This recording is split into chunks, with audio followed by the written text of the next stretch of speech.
thank you, everybody, for joining today's Bar Podcast, sponsored by LDR Studios. It's a pretty awesome place to be, isn't it? That's right. This is awesome. I don't know where else you would want to be than LDR Studios today. I wish we could pan over to Clark A, because he's probably the coolest dude that I've ever seen in my life. He's looking good today. He is. But thank you, Clark, to LDR Studios for having us in and having Scott Blewett on today. We really appreciate you, Scott, for being in here. Hey, yeah, absolutely. You're welcome. Find us and like us on all of the social media platforms out there. Some of these are a little bit beyond me, but you can find us on YouTube at Building a Refuge, correct? Yep. I don't know if I should bring up TikTok.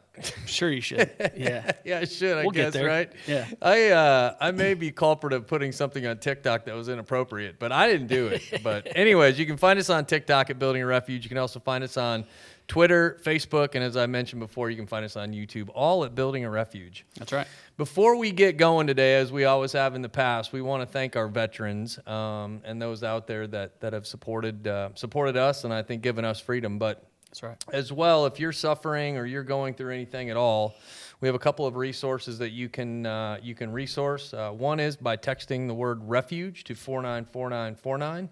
Great anonymous support mechanism, I think, there. As well as the National Suicide Awareness and hotline, you can dial 988. So they've condensed that down a little bit, which has been pretty nice, I think, for those that need it. Yes. And then specifically for our veterans, we care about you, and you can utilize the 800 number at 1-800-273-8255, or also by texting 838-255. So if you are out there and you need some help, by all means, utilize some of those resources. So. Yes. All right. We are going to jump right in today. Our guest, Scott Blewett, a great friend of ours. Scott, how are you doing today? I'm doing great. What do you think about this place? It's very nice, and, man, it's got all kinds of... You were probably wondering what the hell we were doing, right? When we said, hey, you want to come out and join us on a podcast? They're expanding, too. Yeah. And, this thing's blowing up. LDR is. Yeah, it's a pretty cool place. When we first kind of came in, we were blown away as well in terms of all of the equipment and I think the technology and things like that. So we're grateful that you're here and you're willing to share your story with us today.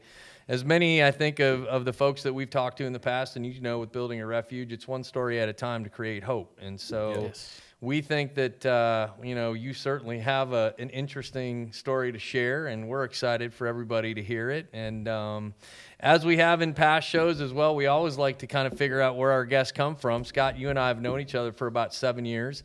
I know you've known Erik about the same time frame, I think, maybe a little bit longer, as we've kind of come together through our church family anyways. But maybe you can share with us a little bit about your history and how you got to Indiana, because I think you're from that great state of Georgia, correct? Yeah. I grew up in a little town called Albany, Georgia. Albany? Yeah, Albany. If you're from there, it's Albany. If you're not from there, it's Albany. Okay. But it's kind of like, hold on, it's a good transition right. It's kind of like Clark and Clark A. Right? I mean, come on. It's a little French. Could be from Albany. Yeah. What do they call that little thing above the An E? umlaut. An umlaut. Yeah. Is that what it is? Umlaut? That's what I was told. Clark, where'd your glasses go? You're cute. Put them back on. So Albany? Albany. Okay. Yeah, Albany, right. Georgia. Yeah, that's where I grew up, and I transitioned after high school. A couple years after that, my wife and 2 kids, we went to Memphis, Tennessee. Lived there for about a year, and then. What were you doing in Memphis? So, interesting. Was looking for a better job than what I had, and my parents got me a job working for this company unloading and loading grocery store trucks at Malone and Hyde. So we would basically, you're timed on how fast you can load a truck. Of course you are. And of course, right? Right. Of course you are, yeah. So I got hurt on the job, and so I didn't know what to do. I'm a good salesperson. Yeah. So that's what I did in high school, and a little bit after I got out of high school. So I answered an ad to sell cars. That's where I didn't realize that's where, because I knew you sold cars, obviously. I just didn't realize that's where it started. Yeah, so I walked into the dealership, and the manager's like, all right, I'm not going to officially hire you. You have to go through a 2-week process. Yeah. And at the end of 2 weeks, if we want to bring you on, we would. Yeah. So they brought me on. But in the interview, he's like, why should I hire you? You're like, you're 20 years old. Yeah. And I go, I got a wife and 2 kids. That's enough motivation. So Yeah, right. anyway, did very well. And moved to a different dealership. Okay. And they asked me to go there, so I did. Yeah. And then one day I came home, I was like, my parents are gone. I was there, my wife and my kids, didn't know anybody in Memphis. Okay. So I was like, we're going to go to Albany. We're going to go back to Albany, Okay. or we're going to go to Indianapolis. And my grandmother and grandfather had always lived here all their lives. I'd come up here during the summers and when I was in elementary and middle school. Okay. And so spent a lot of time here. And so I really liked Indianapolis. Yeah. I've been here since 92. Okay. And So how long were you in the Memphis area? Was that year. Okay. And that was during like what time frame? 91, 92. 91, okay. Yeah. And then you said you were in Georgia like through high school and things like that. 70, I think it was 75, 76. Yeah. My parents moved to Albany, Georgia. Okay. That's where my dad's originally from. Okay. My mom, of course, she grew up in Indianapolis. Okay, that's kind of what I was wondering is Yeah. the kind of that Indianapolis connection, Yep. anyways. Yeah. So sure. I mean, I grew up in southwest Georgia. Yeah. Yeah. Okay. Yeah. And then when you were in, you left Memphis, came to Indianapolis, Yeah. and that was around the 91, 92 time frame. It was about 92. Okay. Yeah, and so I called. I worked for a Toyota dealership, so I found out the biggest Toyota dealership here in town. Yeah. And so I did an interview over the phone with the new car manager, and he said, I think I could find a spot for you. So I came here, Yeah. and Yeah. started there, and it's all gone off since Yeah, then. yeah. No, that's awesome, man. And you've been here ever since then, 92-ish, I guess. Yeah. Yeah, Mhm. great. Yeah. Well, I know that you and I have shared a lot, right? We've spent some Yeah. time together. We spent every Friday morning together hanging out with a bunch of dudes. 6, 7. Yeah, right. 6. People ask us like, "What in the hell do you do at 6 in the morning?" Well, you've been there, right? I've You're been like, there a few times. That's part of the reason I don't go is because I'm not a morning person.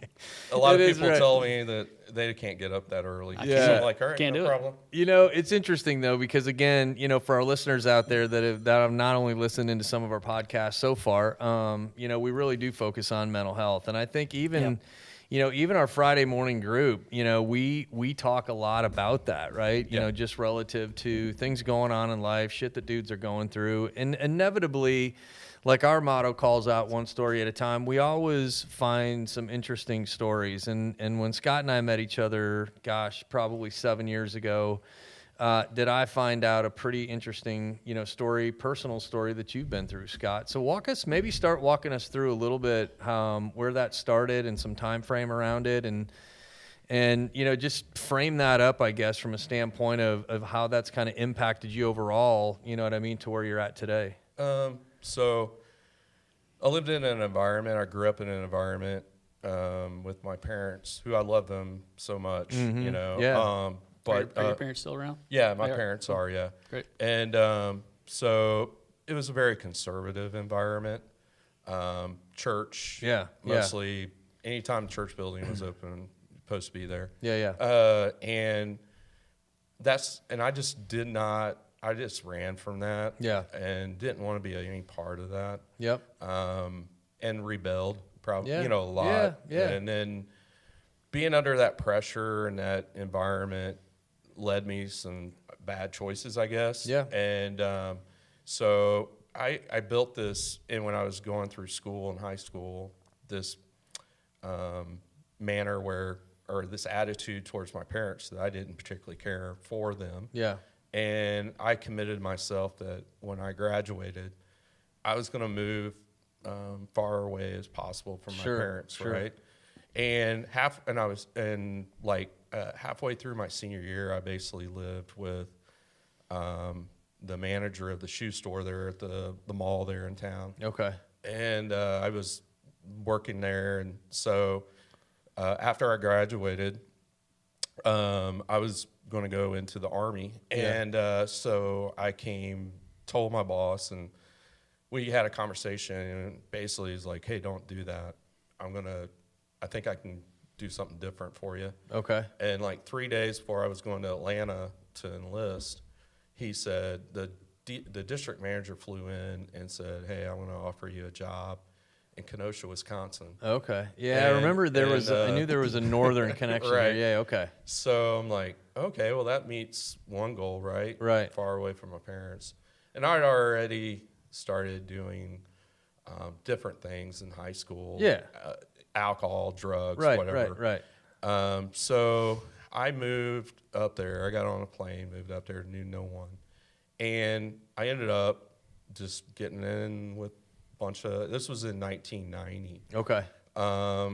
Because I graduated in 90 and then I transitioned out. Yep. And so was up there as assistant manager at 18 Yeah. in this shoe store that is in an outlet mall in Kenosha, Wisconsin. Yeah, and I mean, I'm from Wisconsin, so I know, I mean, Kenosha's, it's not the most, metropolitan city in the world, but it's probably a little bit of a change from where you came from in Georgia. So not knowing anybody, Yeah. I just started hanging out with the wrong crowd. Yeah. And we started, we would do drugs on daily. Yeah, sure. It was more a release for me. Yeah. Because of just everything that was going on, all that in my mind, dealing with that. And that it's probably what and I'm not to, just kind of the way it feels anyways. I mean, when you mentioned, you were like, hey, look, I was trying to get away from my parents, or not, I don't want to say get away from, because I know how much you love your parents, Scott. I mean, I've had the opportunity of meeting your dad, and, but I mean, just that environment, right, to get away. I mean, they probably were a family that welcomed you in, right? I think most of the time when you find friends like that, it's almost a sense of like, hey, these guys accept me. Yeah, you got to think. In high school, I couldn't listen to rock and roll. Yeah. Couldn't go to any of the dances. Yeah. So it's like finding that and discovering all that. Yeah. You broke loose. I basically cut loose. Yeah. Just did that. It's kind of like Footloose, no joke, right? Right. But, So, and then we were basically, it was almost like a gang almost. Yeah. And I didn't know that, but we ended up, we'd do these huge parties, and afterwards we'd do all kinds of stuff. Yeah. And so the Christmas that year, my grandfather, who I cared a lot here in Indy, he was in a nursing home, had Parkinson's and Alzheimer's, and he had died. Yeah. So went back, and then we threw this huge party, and we were doing all kinds of drugs or whatever. Yeah. But anyway, I'm not blaming any of that on Yeah, that. no, I got you. Yeah. But anyway, that evening, all the guys were like, hey, we're going to go to a car lot and steal some cars. Yeah. And so I can remember I drove my truck over, and the conversations we were having, I'm like, I'll just drive. You guys get out. Yeah. So we pull in, and the one guy looked at me and says, I'm not getting out. You can get out. And then, of course, you're judging your manhood at that point. And so I ended up getting out, and I did do that. I participated.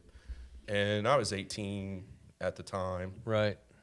And so we did that, and the whole thing was just to take them to a chop shop in Chicago and sell the cars, chop whatever that dollar amount was, to buy more drugs. Right. Great idea, right? So that was that really the reason that you guys decided to make that choice? I mean, was to to fund yourself? Fund ourselves for more of our habit, right? Yeah. So that was the whole, when they talked that night, it was like, hey, we can do all these parties and we can have all these, drugs, whatever. Yeah. So, but anyway, we ended up taking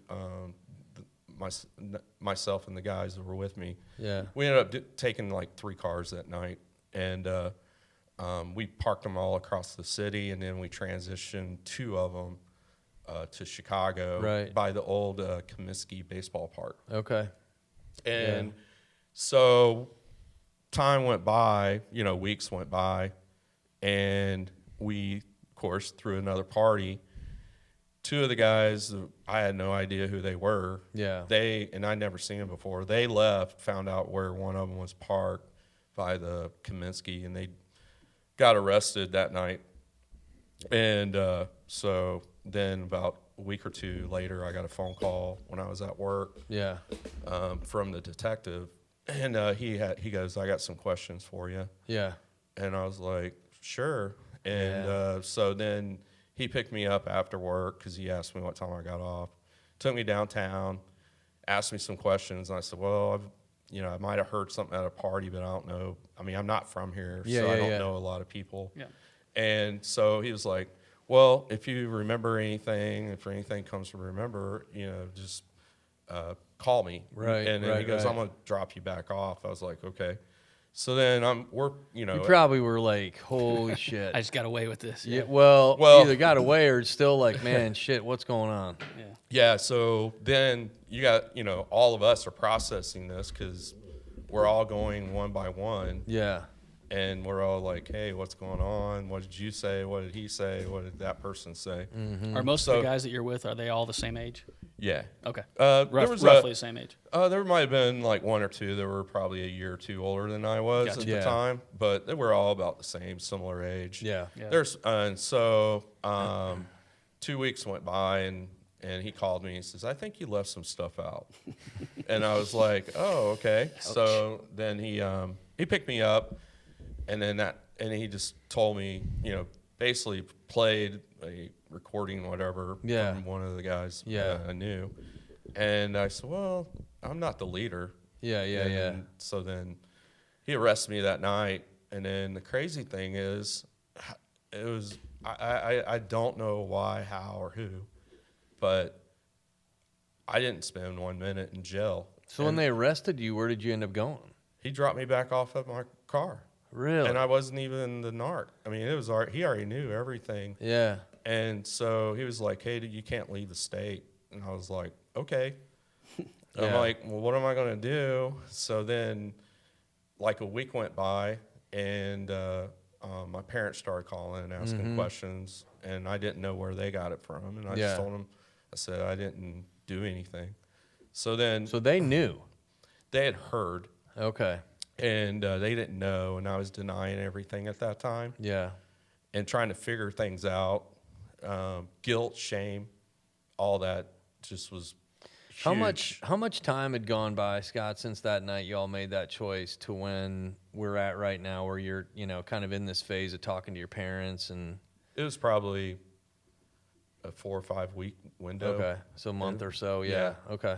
And so then I got a phone call at work. They said, "Hey, some guy on the phone wants to talk to you." And I'm like, "I'm in Kenosha. There's no one, Yeah. If it's not my parents, I don't know who that is." So Yeah, I yeah, picked it yeah. up. It was the youth minister at the church I went to. Okay. And at that time, I just felt like I needed help. Oh yeah. Yeah. And so I just told him everything. Yeah. Yeah. I unloaded all the drugs that I've been doing, what we've been doing, the things we've been doing. And then there was like a dead quiet silence on the phone. Sure.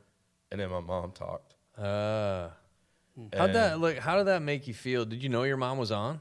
No, I didn't know my parents were on there. It was a 3-way call. And so I was That's like, tough. she was crushed. My dad's crushed. Yeah. And so then now I'm like, holy crap. Yeah. I Right. can't imagine, man. So then they're like, "Well, we're going to pick you up." We had already talked, I guess they had already talked to the DA, Yeah. and they had agreed to let me go out of the state to go to rehab. Yeah. Yeah. And so I had like a 2-week window. I was telling Erik that, you're dealing with this and your parents are coming to pick you up. And Man, that's immense pressure. At 19 years At old. 19. Yeah. It was 18. Yeah. 18, 19 years old. 18. Oh, like I'm and- just listening to it, man, because there's some of this I know and and there's some that I don't know, Scott. It was So just so much guilt, shame, yeah. Sure. and all that compiled. And then we're like, okay, what should I do? and thoughts of suicide. I never went through with that. Yeah, of course, yeah. But that, and just like, hey, let's just run away. Right. Like, and so it's like, I went. They were like, we're going to come up as soon as we can. Yeah. So then they dropped me off in Atlanta, and a Christian organization called Rafa. Okay. It was in a hospital that's not there anymore. But so my parents on the way, they picked me up in Kenosha. We stopped here in Indy, and then they all like did the whole, you got a problem, we're going to take you here. And I was like, because I thought I was going home. Yeah. Oh, so they did like an intervention with you? Yeah. Oh, So, wow. so then they're like, we're going to take you to this place. And it's like, all right. So I go to this place, and the first night I felt all this pressure, all this thing. I just was like, it's just me, and I'm in this room. And I don't have my drugs, don't have my so-called friends at the time. And the only thing I knew is get on my hands and knees and pray. Yeah. And I'm like, hey, if you do anything, Yeah. anything.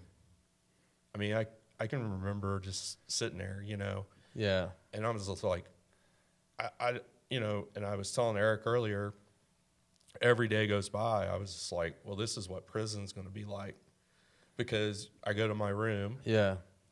and they check things out, but, went through the shakes and all that stuff, and they put you in this room.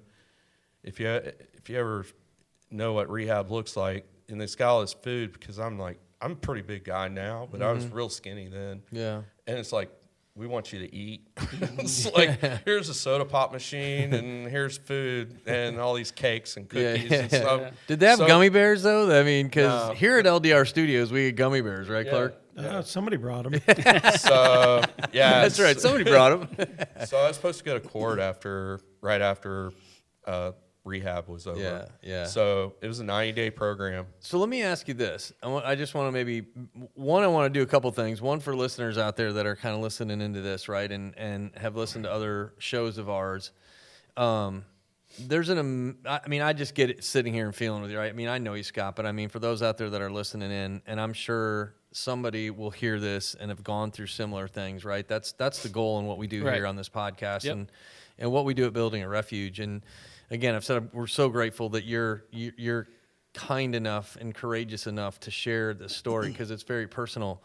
But the amount of mental pressure, the amount of anxiety that you went through at 18 years old to 19, right? You're transitioning 19, what have you.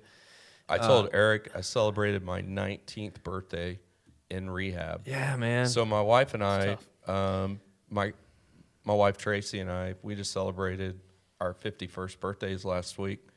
And Happy we're birthday, born, by the way. Yeah, thanks. We were born on the same day, same year, same month. Yeah.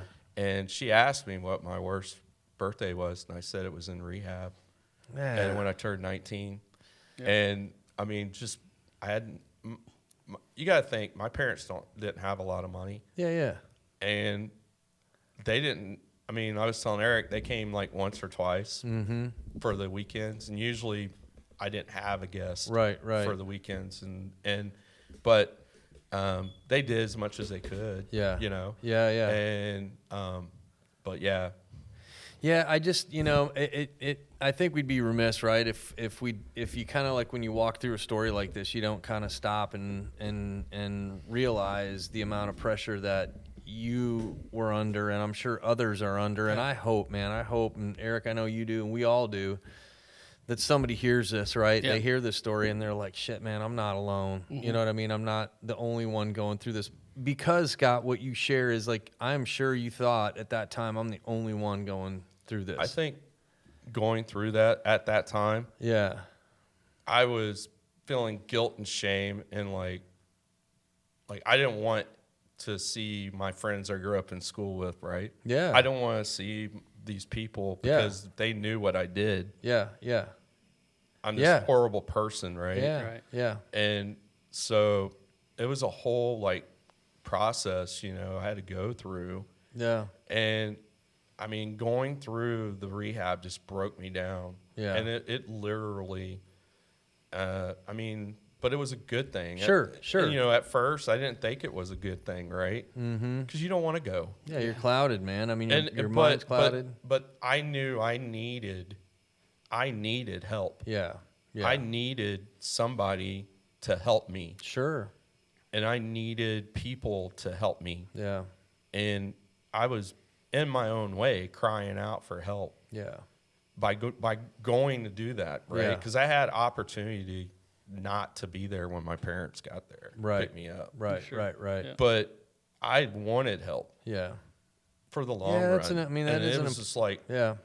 and anybody that's going through addiction or anything like that, I mean, it's a terrible spot, and everybody has their own stories and everything. When you kind of in that time frame, it just brings up a great point, right? I mean, you may have thought you didn't have anybody, right? Yeah. Going into it, but did you develop a support group throughout that? So my parents were saying that these people are praying for you. Right. And the church that I grew up in Albany, I guess, come to find out after I got out, they had like tons of people praying for me. Mm-hmm. Families I didn't even know. Yeah. And the church is a pretty big church, and in Albany it was probably one of the biggest churches there. Okay. And I didn't know they had like a prayer thing going around. Yeah. And there was people praying for me through the whole time. Yeah. And so I knew at the end of my rehab that I was going to court, and I had to face the consequences, right, of the actions that I had done. Yeah. Sure. And so I was willing to do that. And I was just like, all right, well, I don't really want to go to prison, but it seems like that's inevitable, right? Mm-hmm. So, Because Scott, what were you facing? What were the charges you were facing at that time? so it was 3 counts of grand theft. And Federal charges. And then 2 federal charges of taking them across state lines. So I had big time. So I had Oh, man, 2 federal I don't and mean, yeah. 2 federal felonies, and that were at that time. Yeah. Before I went to court, Mm-hmm. the judge was going to look at the case, but I had 3 state felonies.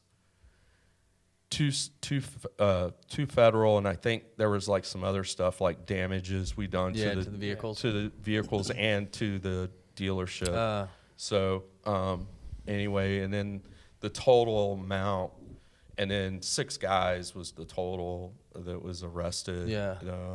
For this whole thing we did. Yeah. Right? Yeah. So my parents picked me up at the end, and I was in a good place mentally, right? So I was like, all right. And my parents did everything they could, but we couldn't afford an attorney. Yeah. So we had a public defender. So I never met the guy until we got there. And I met with him, and he asked me, so what's the best case scenario for you? And I just said, no jail time. Yeah. And I said, that's the best one. He said, well, I don't know if I can do that. Yeah. Those are some That's big shoot. Yeah, big ass. So anyway, he's like, you just sit here. So tomorrow when you get to court, we'll meet. And then we met, and he was like, I think I got a plea deal. You're just going to get probation with no jail time. And I was like, okay. Mm-hmm. I was like, this is crazy. What's going on? Yeah. So in court, I had to stand up, and they do that whole thing and the process there. And then the judge he read, and he said, I want to accept a plea deal because you've never had any crimes up to this point. Yeah. Yeah. And so he goes, I'm gonna put you on probation, and then all the guys that was with us, they're gonna split the total amount amongst all the individuals. And he said, if we find any other stuff that we did, Right. which we did do, then you can be brought back and those charges be added to your sentence. Yeah. Oh, wow. Yeah. So anyway. So is this in Wisconsin? Yeah, it's in Kenosha. Okay. So you went to court in Kenosha. Yes, I Okay. did. I got you. downtown. Yeah. So they let me go, and then I didn't have to do my stay in Wisconsin. They allowed me to go to Georgia. Yeah. But my parents told me I couldn't go home, so I went to a halfway house. Yep. And I don't know, people, I mean, that's worse than the rehab. Yeah. I mean, it's really bad because you're talking about people that just come out from other rehabs, or the rehab you just went through, that you had just went through, or people straight out of jail or whatever, they're coming through there. So you're meeting all kinds of walks of life at that. And it was worse than that. I told Erik I was begging my parents to pick me up all the time. So about 4 weeks after that, they picked me up and they allowed me to come home. So that was in 91. 91, okay. And so kind of at the front end of our discussion, you mentioned about going to Memphis, right? Yeah. So Memphis would have come after, obviously, this so happened. So when I moved back, the girl that I had dated and the young lady I dated through high school, come to find out she was pregnant, and she had reached out to me, and the guy that had left her in Albany, Georgia, if you don't have air power in your apartment, it's pretty darn hot. I bet it's pretty brutal in the summer. So, It's Atlanta. So I asked my parents if Delta heat's something else, man. asked my parents if we could move her into my parents' house with us. Yeah. So they agreed to do that. Yeah. And she had my daughter, That's good. Brittany, in April. Okay. And you're 19 years old? Yeah, I'm 19. So, and so I was part of all that, right? Yeah. So, and then we ended up getting, we got married or whatever, and then my son came the year after. Okay. And so then that's when we transitioned to Memphis. Yep. And that's where we went from there. And I just knew I had a calling on my life. Yeah. That I prayed to God that if I could help one person, for them not to go through the pain, the agony, all the stuff that I went through. Yeah. Then my life, I mean, it would be beneficial to me. Yeah. And that's what basically I've done ever since then. Yeah. Is I've tried to help individuals or people. And at the time, I mean, I was still trying to figure out life in general with wife and two kids. 19 years old, man, and you've already lived. So I've got a wife and two kids at this moment. Yeah. And still trying to deal with my addictions, right? Yeah. Holy crap. I was going to ask you that. Did you have some relapses? I relapsed once I was here. Yeah. I didn't. I smoked. I chain smoked at that time. Yeah. And didn't drink coffee at all. But chain smoke, and then moved here. I did relapse when I was here, but then after living here.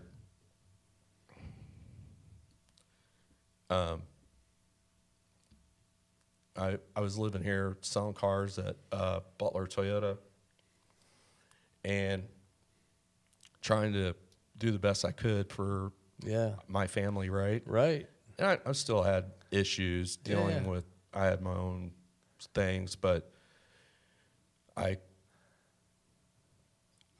came home one day and I found my wife with the next door neighbor, right? So, dealing with that. So, and then going through that, right? Mm-hmm. So God took me through the first one. This second one, I knew that he got me through that he can get me through this, right? Mm-hmm. And as a dad, the age I was, 22, 23 at the time. Maybe. Yeah. I'm trying to think how old I was. Might have been later. But you're young. I was young. That's right. And then we got a divorce. And then going through that, right? Mm-hmm. So I was at that crossroads again where I could go back and do what I used to do. Yeah, man. I'm sure, then- dude. I'm sure the demons were on you. I mean, And holy then, smokes. or I could choose to live this life with my faith and with God and Jesus. Yeah.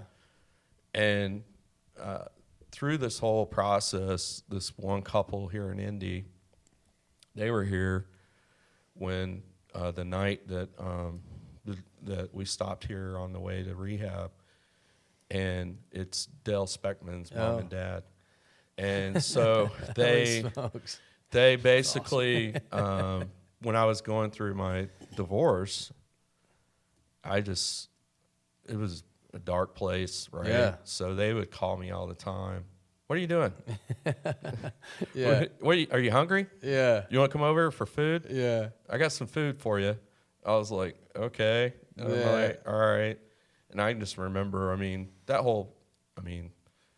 going through a divorce and not having your kids anymore in the same house. It's so Well, and you stack on top of what you're really kind of on the, gosh, how do you put it? Like you're kind of coming through this time frame of what you've just gone through, like on the other side of that with the drugs and. So this is shit. like 1998. Yeah. So give you kind of a time frame. Yeah. Okay.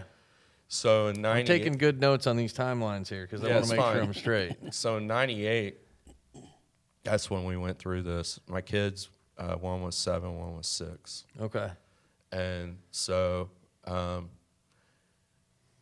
just dealing with all that, plus the other stuff I was dealing with. Yeah. And then this couple just loved on me because my Yeah. parents at the time, they weren't here. Yeah. They had moved back to Georgia. And so they invited me to go to church with them. And then Frank, which was Dale's dad, would ask me to go to this men's group. Yeah. And so I go there. I'm the youngest person again. Like I was the youngest person in rehab, in an adult rehab. Yeah. And all the old dudes in there would be like, hey, I wish I was your age because I'm 40, 50 years old, and I wish I'd know what you know now. Mm-hmm. And at the time, I'm like, yeah, I'm this young guy, and these Yeah. old people are. You guys don't know what the hell you're talking about. Yeah. So- Yeah. So then I got loved on by a bunch of older men, just that cared for me and would help me through the transition, right? Right. And we would meet every week and we would talk, and of course we would do a study or whatever, and Yeah. so then I knew I wanted to be plugged in. Right. So I searched and something to do, right, to help people. Yeah. Because I felt like I'm not going back to that old life. Yeah. I made a decision in the sand. I'm not going to go back to, I know what that looks like. Yeah. And I know I've been there, and I don't want to do that again, right? Yep. So I met Rusty Kennedy, which I think is been on this podcast. Yep. And I asked him, He's been a big influence on all of our lives, man. Yeah. So I asked him, I said, can you use me? And Yeah. I told him my story, and he's like, yeah. Of course we can. Yeah. Of course. So I mean, so then he plugged me into to the youth group there yeah. at Northside, and just shared Jesus with them. Yeah, And then yeah. like I was sharing this the other day. I got to mentor a group of guys, kids, when they were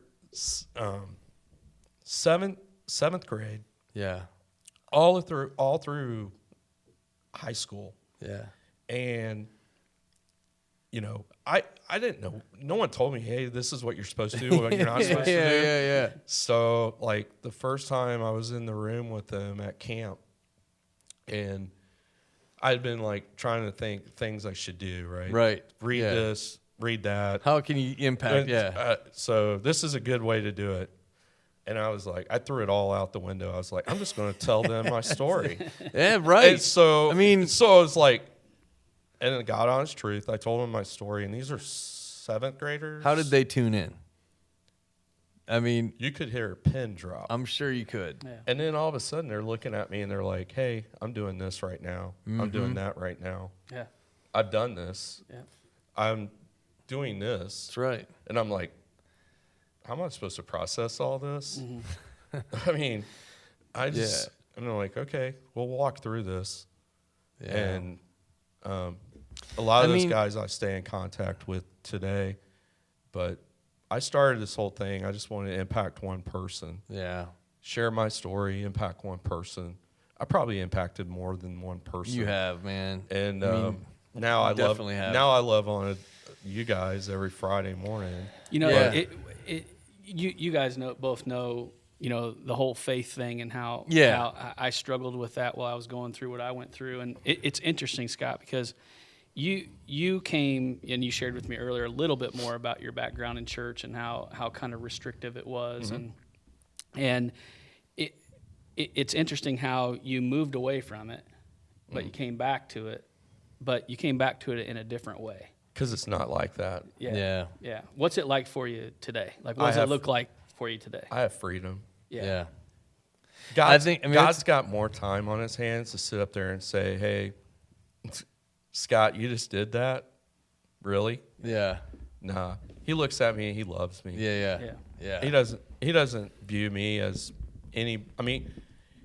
he views me as a child of God. Yeah. I'm redeemed. I'm holy. Yep. And it took me a long time to realize that, right? Because I had to unpack Yeah. what God looked like when I was growing up and who Jesus was, right? But he ain't that way. And then you know, I mean, people that are religious, they'll tell you a certain way, but Right. I hate to tell them it's not like that. But, That's exactly right. I mean, God loves me no matter what. Yeah. Well, and it's exactly what we're doing here, right? Our tagline's one story at a time. Yeah. Yep. Somehow you sat in front of those, because I have a very similar story with a group of young men that I got to mentor. And it was that scenario. I told them my story. I told them what was going on, and they were like, yeah, I did this. Very similar. And that's what happens in our meetings, right? That's right. That's what happens when Yeah. Brandon has an opportunity to tell his story, when you have an opportunity to tell your story, when I do. Yeah. And it's just like the wind kind of goes out of the room and people let their shoulders down. I've shared my story with adult men, Yeah. and I never knew I was going to impact adult men Yeah. or adults in general. Yeah.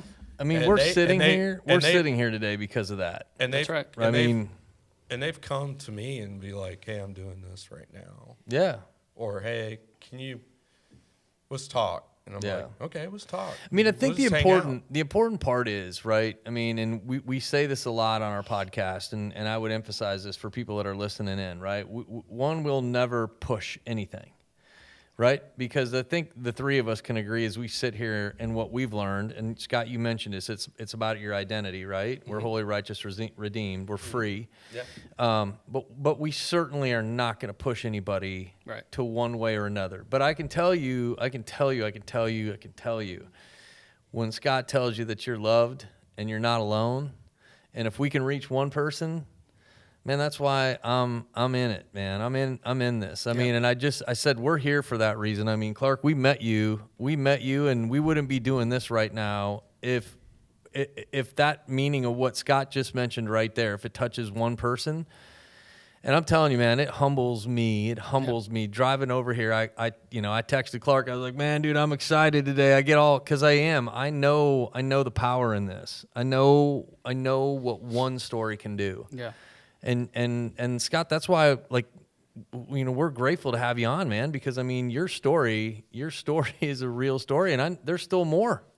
Yeah. I mean, there's still more to this. Yeah. Something that, like, in that transition, when I moved here, I determined that people, places, and things will dictate the outcome of how I'm going to operate. Mm-hmm. The choices, those three things will dictate the choices I make, right?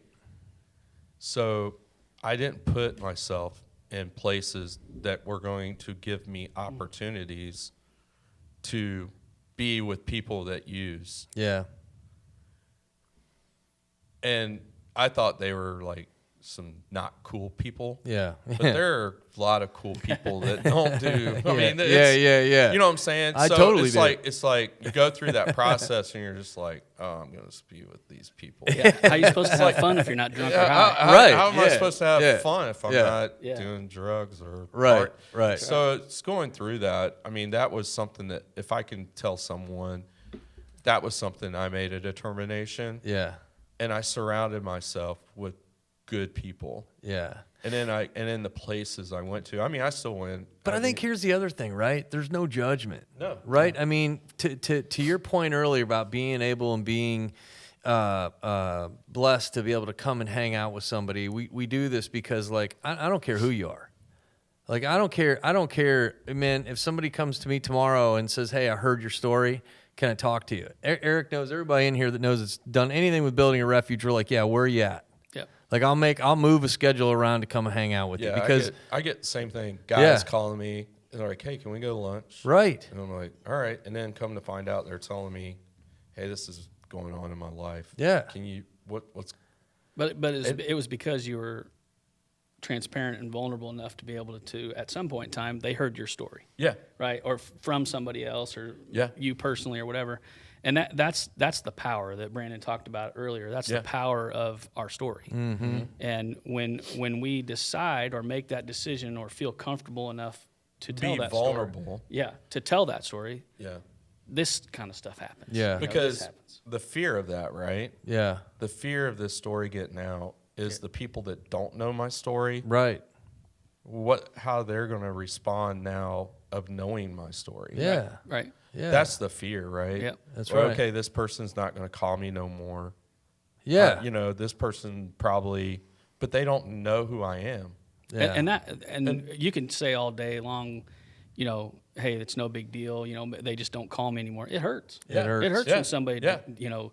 Sure it does. denies It- you it in does. some It manner does. or another. Yeah. I mean, it definitely hurts. Yeah. Because we've all experienced that. Yeah. Yeah. And that's the thing, rejection, right? Yeah. And then, you're scared to tell somebody, or you're scared to even say, hey, I need help. Right. And because then, on the backside of that, after you ask for help, you have this guilt, shame, Yeah. and that just weighs you down, Yeah. right? Yeah. Right. And you're just like, how do I comprehend? How do I process that? Yeah. Brandon said earlier, there's more to this story. I want the listeners to hear where you're at today and Yep. who you're with today, because she's an integral part of That's your right, life man. right now. And Yeah. And now you glow, man. You guys glow together, and you guys. You so do. so out of this, I have now 4 kids, 3 grandkids. The daughter that I had in 91, I walked her down the aisle. Oh my gosh, dude. That's like- so awesome. If I would have, looking back, right, Yeah. there were choices I could have done yeah, when all this stuff happened, right? Yeah. But I would have never experienced my kids, my grandkids, Yeah. and the family that I have now. Yeah. Yeah. Not only physical family, but also family. Yeah. Yeah. Like 100%. the you're- idea of we're family. family. We're brothers. Brandon, you're family, Amen. right? Amen. Yeah. Eric, Yeah. you're family, right? Clark A, your family. So it's like yes, I wish you had those glasses on when he said that. but yeah. And Scott, here's the other thing. The crazy thing is Yeah. just the choices I've made or being guided in that direction. Now, I mean, I'm not a wealthy person, but I have a very Yes, you are. comfortable. Yeah, you're wealthy, man. I have a comfortable lifestyle, but I've seen places. I've been privileged to. I had a job where I traveled the United States, just because of the sales ability I have, or I'm willing to help people, right? Yeah. And just the things that I've experienced, seen, places I've gone to, I couldn't have done. I would have never done all those things if it wasn't crying out. I look back at it, Yeah. crying out for help, right? Yeah. And you don't see this because at the time you're dealing with what you're going through. Yeah, yeah.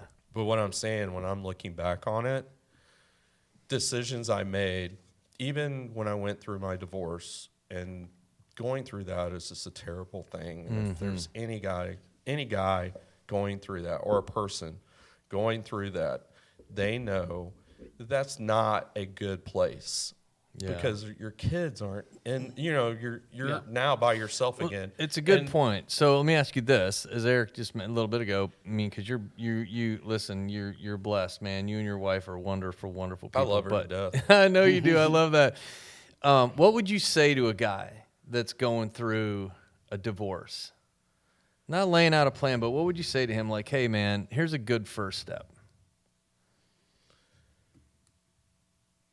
So people have asked me that before. Try not to spend a lot of time by yourself. Yeah.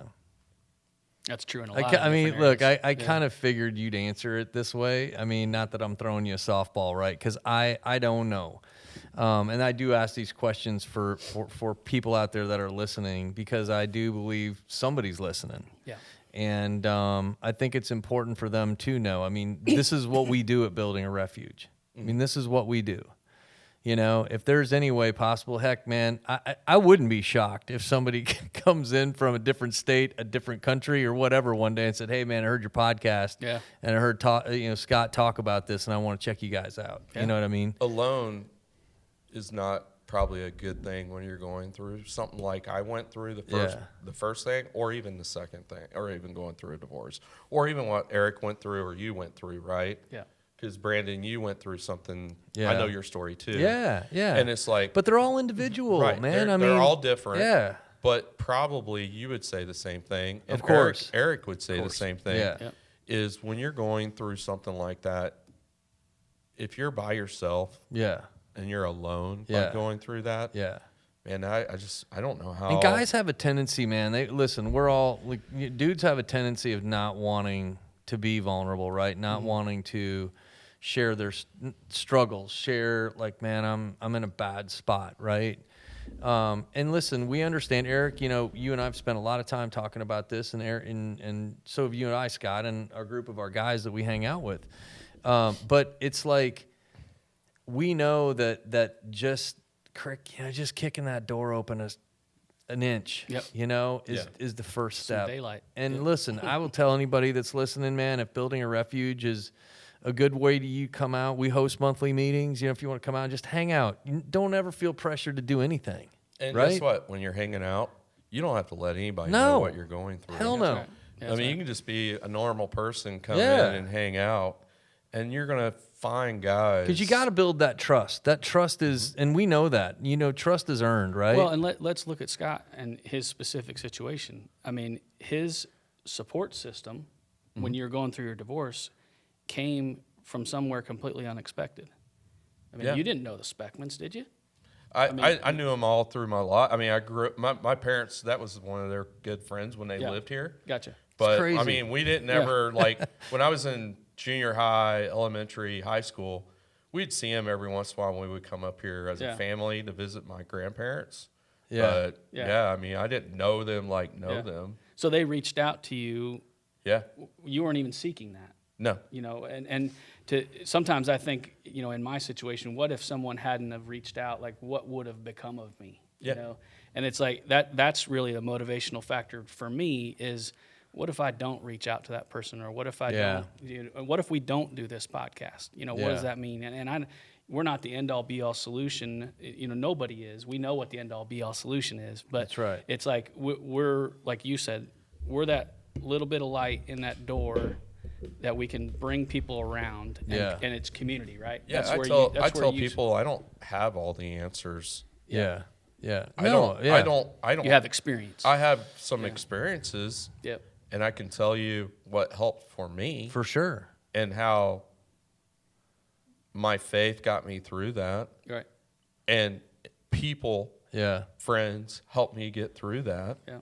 And how now I wouldn't change anything, because I wouldn't have the life I have now. No doubt. And here's the thing. I don't want to miss this point, though. I don't want to miss this point because we started out earlier talking about this. And that is what kind of precipitated your story, right, Scott, in making some decisions. Yeah. In, stealing cars, right? Yeah. What industry do you work in today? The car business. It blows me away. Yeah. And I only say this because if there's people listening, whatever, right? Zoom out. Yeah. Zoom out, man, because I can't think of a better example of somebody that probably was going through just the most shittiest time of life, and you've made a great profession out of it, and you're good at what you do. You're really good at what you do. Yep. And I'm probably guessing if somebody would have sat next to you while you were sitting in court that day to tell you, hey, man, 30 years down the road, you're going to have done this, you'd probably be like, no way in hell. No way. And yet here you are sharing an amazing story, sharing things that I think have been hugely helpful for many people, because I know you, and hugely helpful for us, right? For what we're doing. Yep. But it's still, man, it blows me away that because when you told me the first time you walked me through some of this, I was like, and you're working in the car business today? Yeah. That's what I thought when he first told me. I was like, wait a minute, you're a car salesman. Yeah. Like, what are you talking about? Right? So, Scott, listen, man, we have to say thank you. Yes, I mean, a million, because I know your story will touch somebody. And I'm so excited that you came on, you shared it with us. As we said, building a refuge is one story at a time. And we've started now to build some library around this. And that was one of Erik's and I's goals, is to be able to do this, right? Build a library around some of the things that dudes go through and the mental pressures that people go through. But on all of our shows, we do ask people the same question at the end of it, and that is how has building a refuge kind of helped you, influenced you, and what have you seen us do that I think has been impactful, right, for other folks as we kind of navigate the future? So I've had the privilege of going, I think, to a couple of your meetings. Yeah. And Erik and Brandon were both there, getting to meet some of the guys and hearing some of the stories that they're going through, and you're like, and then you compare, you're like, man, okay. But sitting there, most people just want to listen. Yeah. Right? They just want someone to listen to them. That's right. And that's, at those meetings, you had, the ones I went to, you gave that time for people to listen to some of the people that were in that group and what they were dealing with. The veteran said something about, when he served, the situation that he had went through, because that was at one of the meetings I went to. Sure. Yeah. And then how I would listen to, like a businessman was there and he was going through his story, right? Yeah. So it's like you're hearing stories and you're like, okay, I'm not that crazy. I'm not that. I mean, I'm not alone. I'm not alone. There's other people that have gone through similar things. That's right. Different things, but very similar to what I've gone through. Yeah. So then you don't feel like you're alone, right? Because you're hearing people, and that's the cool thing about opening the podcast to building a refuge. And thanks to LDR Studios. That's right. But opening to a podcast and listening to other men that have gone through different stories. Their stories are all different, right? And listening to them and being encouraged that I'm not alone. Yeah. Amen. And that I could, and then hopefully someone could have the confidence to reach out to you, Brandon, or you, Erik. Yeah. Or even if you see me at a building a refuge event, come up to me and just ask me questions, right? Yep. So it's given an opportunity to other guys, because it's something that, a lot of people go through, right? Sure. Everybody does. Everybody does. They're junk, right? Yep. Person's junk. Yep. And how they deal with their junk, right? That's right. Because everybody's going through something. Yeah. And just knowing that you got people that could, are there walking you through it. And you're not offering, you're just giving me an ear. Yeah. Right? That's right. Yeah. Most of the times you're not like, and it's just giving someone an ear and listening. That's exactly to them, right. right? Yeah, I mean, and that's encouraging. That's, I think that's what our goal is, and you said it best, man. And I appreciate you seeing us that way. I think in that light, I mean, it reaffirms, I think, what we do day in and day out. You know, whether it's on our social media or whether it's somebody in a coffee shop or we're hanging out having a beer with somebody, whatever, man. I mean, we give them that ear. So yeah.